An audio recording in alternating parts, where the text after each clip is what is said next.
Hello guys, this is Lars and welcome back to KSP Hard Mode. So, as I alluded to in the last episode, well, we're going to do that today, manned mission. And as you can see here, this is a beast of a lifter, because the thing we're lifting up is also a beast. So this is our interstellar stage, and this is also the thing that's going to push us back home.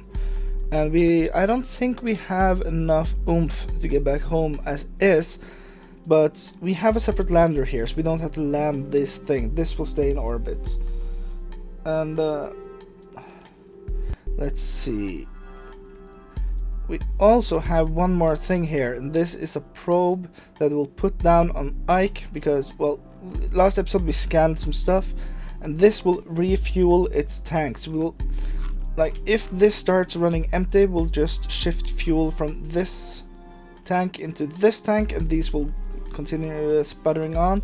And then when we're landing, we just first will put this thing on Ike, and then this thing should be able, well, we'll put the whole thing around Ike, really, and we'll be able to refuel this thing as we go.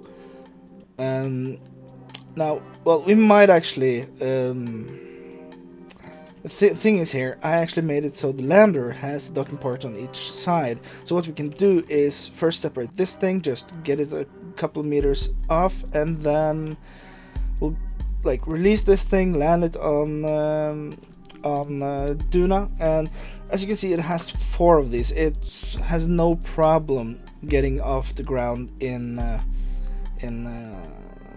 on Kerbal, and there's a lot less air resistance and gravity on Mars, so it's comparable to the moon. This is more or less a nice moon lander. We have the science things here, these and these, and both this and this has an antenna. So this to make it able to actually land the thing, and this to beam science back up to this thing, which will then, or maybe one of the other satellites, doesn't matter really. I put these on, and now I'm starting to get unsure of why. We don't need them, actually. I don't know what my intentions were there, but because we have people in there. Now we have lots of supplies, we have tons and tons of electricity on each of them. And this thing has like 4,000. And solar panels and everything. Might be a bit overkill, but this thing is loaded. This thing also has the 4 big things here, so should be good to go. And we'll just put these out when we need to. Alright, I think we're ready to launch this thing. I've tested it already, kinda to put it. I put it into Kerbal orbit. Worked fine. I actually had to add 6 of these on the outside and 6 of these on the inside there to just be able to get up. That over doubles the both fuel consumption rate, but also the thrust of the middle stage here, or the middle stack, I guess. So yeah, I'll just warp the time until we can actually reach Duna, and I'll get right back to you. Okay, so we're going up, and this thing really taxed my computer. Look at this. We're already yellow, and we're exploding a bit. That doesn't matter. That's well, that was expected, actually, because of the added engines, the 6. Oh yeah, some more explosions. The added engines on the inside there, and also the added engines on the outside. The outer stages actually get a bit finicky, so they have a tendency of exploding. Now we have waited until we are actually in the correct phase with Duna again. So this launch should be smooth. We did this once before, and we didn't have much problems with that. I waited a bit longer this time, so we should get a cleaner approach, and we should be able to get a bit closer. I felt that we got way further out than we should have, and well, we got way further below, really. So we're just burning out and just doing it at the 150-degree angle because that's optimal, and we're trying to find what we need there. Okay, so we have not an encounter, but we have a close approach, and that's close enough, really. So trying to wait it out there, and yeah, there's our node target. That's good, node marker. Come on, go around, and we actually see the lander from the test there, the unmanned lander. That's going to crash into the atmosphere on, well, when we are finished burning, I guess, like almost. Right, so let's burn out this stage, and I had hoped that this stage would give us a bit more, because resorting to the nukes when you're burning around the planet is, yeah, you can see the speed there. This is sped up footage, like really sped up footage. So you can see how slowly this actually burns. That's the problem with the nuke engines, and that's what actually one of the things I considered installing here is the KSPX I think mod. That's just a stock parts variation mod or package, which gives you the 2.5 meter Nerva engine or nuke engine, and that's a lot better. I think it's a bit heavier than one of these, or two of these really, but it also has a lot more oomph in it. So it is a better choice for the 2.5 meter stacks, which this is, and which it has to be because of, well, we have the big thing there with the 3 guys in it. Now we're almost done with our burn here, and this is going to take a while. So the plan here is to get to Duna, release the mining probe, and go to Ike with that, and land and refuel and fill it up, and get back and refuel the mothership, and then probably just push the probe back onto, either land it on Ike or just put it into a really low orbit so we could pick it up later and land again. Now it is probably going to be a bit tricky because it's really tall, but then again Ike is not that hard to land on. We'll have to see, really. But we're almost done with our burn here, and I think this should be good. Yeah. So let's see where we end up. As you can see, we have an approach, but it's not that close yet. That's fine, and we don't really need... As you can see, we're actually in contact here with Duna, because that's what we targeted. That is pretty cool, really. That is pretty cool.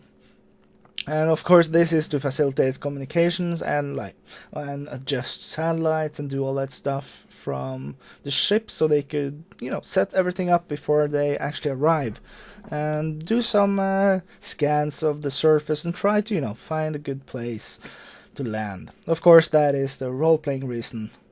And yeah, I don't think these guys really care at all what's on Duna. They just got their orders and got put in a box and sent up, and they hope for the best, I guess. And well, this version of the SAS has a small trick in it where it kind of just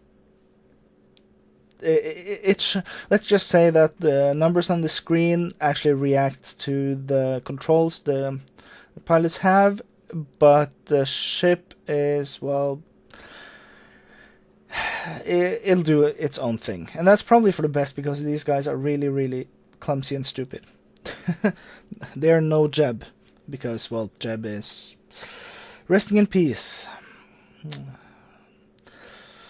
And let's see, we are doing another correction burn here to try to align our orbits with Duna. Burning straight down. Well, we're burning straight against the sun, really, just to push our orbit out a bit. And then we'll do I haven't really gotten the theory of this stuff down, so basically just try it. And we almost have our thing there. Oh, there it is. Okay, so 400 meters a second, and we should be good to go. Like 400 meters a second, that's 3.5 minute burn with this thing, which is honestly, it is horrible. That is just horrible, and there's really nothing we could do about that. And well, we could use quicker engines, and the thing is, for this trip, until we actually verify that we can get more fuel on Ike, I wanted to use the nuke engines, because then we should be able to get back, just push the rest of the fuel from the lander and into the transport stage, ditch the lander, and then go home. The lander could be reused for later missions too, so we could just keep that in Duna orbit. But yeah, I think we should be able now. We are burning again. Another small correction, and just a tiny bit more, and we'll get our periapse. Yeah. Okay, so it's pretty high.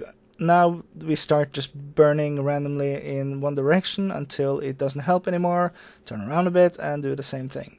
Well, no, not yet. That's the technique we used when we tried to get home from our first mission outside Kerbin's influence. And maybe it's not a good idea to do that, because, well, you probably saw how that ended. Okay, so just breaking down a bit, trying to fine-tune our periapse, and we're already closer than we were when we sent the satellites, so that's good. So, getting close, as you can see, and right now we are at 5,500 kilometers, which is way higher than we should be. And if you look at the relative inclination, that's pretty good. So, and that's on the right hand side, the second part there. Okay, I removed it. So that's not really the problem, but we try to trim it just a bit anyhow, and that actually helps a lot. So we're now basically at a direct hit. That's going to change when we get into the SOI. So yeah, we're still 500 out. So I usually try for a more or less direct hit, and then change it when we get there. So our periapse around Duna is set up. We just check how bad our retro burn will be, and that's just shy of 2 minutes. We're a bit lighter now, so we're still doing a 400 meters a second burn like we did the first correction burn, but instead of 3.5 minutes, it takes 250. So that's good. And time to periapse is sinking. We're still a ways out. And then I started looking, and I couldn't really understand. And then I figured out that, well, we're not aligned with our target. So that's probably good that I realized that further out. This thing isn't too bad to turn though, because when I lost the stage I dumped around Kerbin, right now there's one of those reaction wheels at the way back that gives us a lot of effective torque. And let's see, we also have I think we have more reaction wheels as well. We are burning down, just setting up some science and beaming it back, because no matter what happens, we do want the science. And as long as we have a connection way back, which we have through our relay networks, we don't really need to aim it anywhere. We are good, really. We are golden. Now, we are burning and burning, and it's so slow. This is why I don't like using the nuke engines. Well, because they're just too slow. It's hard to do anything really precise. It's hard to hit the node correctly. It's hard to do a lot of stuff you have to correct during. And okay, I remove the node there and just burn it by do the burn by we'll just do it by the seat of our pants. Okay, so we're doing another burn, trying to get the thing down. I should probably have pushed it up a bit and fixed my inclination, but not the first priority right now. So, but we did it. We are at Duna, and this is great. Now the next part of the mission is of course landing the thing over at Ike, getting our refueling up and running so we know what we have resource wise, and then it's time to land. So get that done, get the inclination fixed, just checking that we burn due north, and that's easy enough to do without any nodes. We don't really need to know how many meters a second we need, because we could just check the inclination marker on the right hand side. And have I told you lately how much I really dig the flight engineer, or the Kerbal engineer? It is awesome. Okay, inclination down to 2 and 1.5, 1 degrees, and we're pretty much as close as we could get. So yeah, that's it. I think our mission here is done, and I'll see you guys next time. Bye.